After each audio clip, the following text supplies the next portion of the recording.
سے پہلے میں اس دعا کی اصل عظمت کو اتنا نہیں سمجھ پایا تھا جتنا آج سمجھا. یہ جو عظیم دعا ہے جس میں اتنی لجاجت، اتنی ہیوملٹی حضور نے اختیار کی ہے جس سے آگا کے سوال نہیں. اللہم انی عبدک وابن عبدک وابن امتک، اے اللہ میں خود تیرا بندہ ہوں، میرا باپ بھی تیرا ادنا غلام، میری ماں تیری ادنا کنیز. فی قبضتک، میرا پورا وجود تیرے قبضہ قدرت میں ہے، تیرے ہی اختیار میں ہے. فی قبضتک ماض فی حکمک، میرے پورے وجود میں تیرا ہی حکم جاری و ساری ہے. عدل فی قضاؤک، اور جو فیصلہ بھی تو میرے بارے میں کرے، جو بھی کرے وہ عدل ہے، انصاف ہے. کہ ہر چساقی ما ریخت عین الطاف، ماض فی حکمک عدل فی قضاؤک، ناصیتی بیدک، میری پیشانی تیرے ہاتھ میں ہے، جدھر چاہے موڑ دے. یہ جو اپنی نفی ہے، نفی اس اعتبار سے بھی اپنی انانیت کی نفی، انی عبدک وابن عبدک وابن امتک، پھر اپنے وجود کی نفی، اپنی مرضی کی نفی، اپنے اختیار کی نفی.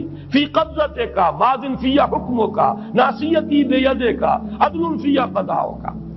پھر دیکھیے واسطہ وہ دیا ہے جس سے اونچا واسطہ ممکن نہیں. اسألوک بکل اسم ہو لک، قرآن مجید میں آیا نا، فدوہ بہا وللہ الاسماء الحسنی فدوہ بہا، اچھے نام اللہ کے ہیں، اس کو پکارا کرو ان ناموں کے حوالے سے. اب نام کہاں سے جمع کریں سارے؟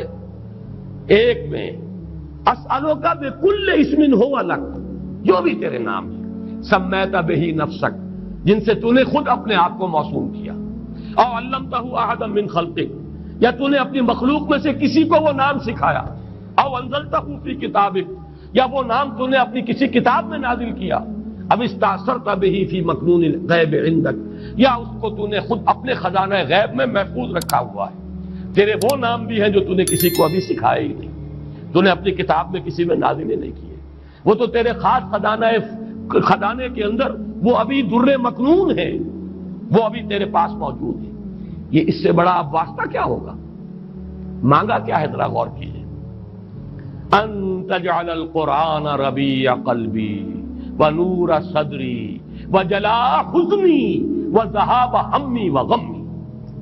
استدعا میں یہ کر رہا ہوں پروردگار، اس قرآن کو میرے دل کی بہار بنا دے، میرے دل کا نور بنا دے.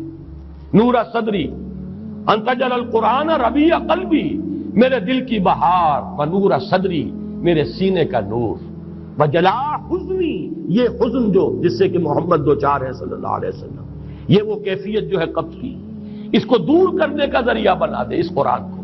جلاء حزنی وذہاب ہمی وغمی، اور میرے ہموم، میرے تفکرات، میرے غموں کو دور کرنے کا ذریعہ بنا دے.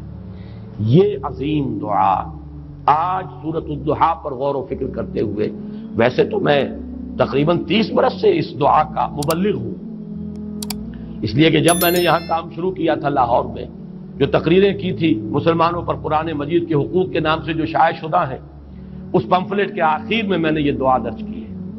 یہ اصل میں کچھ مختلف احادیث میں ٹکڑے آئے ہیں، کہیں کوئی ایک ٹکڑا کم ہے، کہیں دوسرا کم ہے. میں نے بڑی تحقیق کر کے تمام روایتوں کو جمع کر کے پھر اس کو مرتب کیا ہے، اور وہ بڑی خوبصورت میں نے اس کی سیٹنگ کی ہے، اور وہ اس کتابچے کے آخر میں ہے. اللہم انی عبدک وابن عبدک وابن امتک فی قبضتک ناصیتی بیدک ماض فی حکمک عدل فی قضاؤک، اسألک بکل اسم ہو لک سمیت بہ نفسک او علمتہ احدا من خلقک او انزلتہ فی کتابک او استاثرت بہ فی مکنون الغیب عندک ان تجعل القرآن ربیع قلبی ونور صدری وجلاء حزنی وذہاب ہمی وغمی. یہ وہ کیفیت ہے، اور وہ قرآن جو اس کیفیت میں سب سے زیادہ پر تاثیر ہے وہ یہ قرآن ہے، ان دو صورتوں پر مشتمل قرآن، سورۃ الضحیٰ، سورۃ الانشراح.